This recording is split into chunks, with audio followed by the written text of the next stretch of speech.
మహేష్ గౌడ్ గారు దీక్ష దివస్ గురించి కామెంట్ చేసిరు కదా, అసలు దాని గురించి ఏమంటారు అక్క?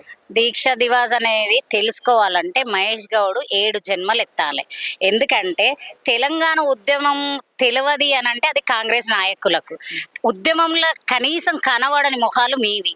మీరు దీక్ష దివాస్ కోసం మీరు మాట్లాడుతుంటే నవ్వు అనిపిస్తుంది మాకు. ఎందుకంటే ఒక పొజిషన్లో ఉండి ఒక పదవి అనుభవించే మీరు, కాంగ్రెస్లో ఉన్న నాయకులు కనీసం మీకు దీక్ష దివాస్ గురించి తెలియదంటే ఇక నవ్వుకునే విషయమే. కానీ మీకు తెలవాలంటే కేసీఆర్ గారి గురించి తెలవాలా, దీక్ష దివాస్ కోసం తెలవాలి అంటే ఢిల్లీకి పోయి మీ ఢిల్లీ మీకు ఢిల్లీలో, ఎందుకంటే మాకు ఏదున్నా మా తెలంగాణ బిడ్డ కేసీఆర్ గారు, మా తెలంగాణకు సంబంధించి మేము తెలంగాణలోనే.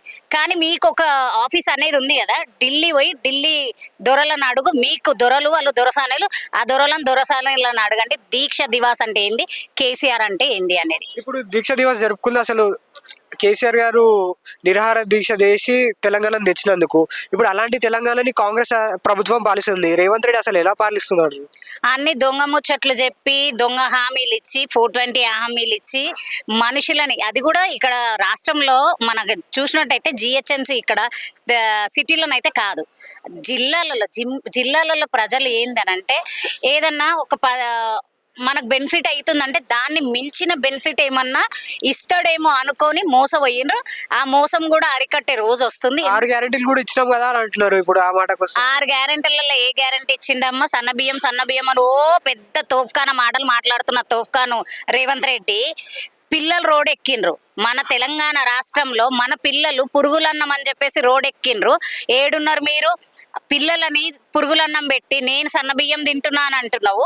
సన్నబియ్యం తినేటోళ్ళు ఎట్లుంటారో, పురుగులన్నం తినేటోళ్ళు ఎట్లుంటారో పిల్లలను పోయి అడిగితే తెలుస్తుంది. పిల్లలు ఈనాటి పౌరులు, రేపటి పిల్లలు ఎంత వాళ్ళు చదువుకున్న పిల్లలు, వాళ్ళకు పొలిటిక్స్ నుండి ఎటువంటి రిలేటెడ్ లేదు, ఏం లేదు.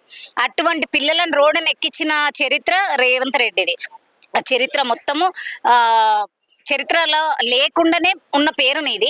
ఖచ్చితంగా నీకు బుద్ధి చెప్పే రోజులు వస్తాయి.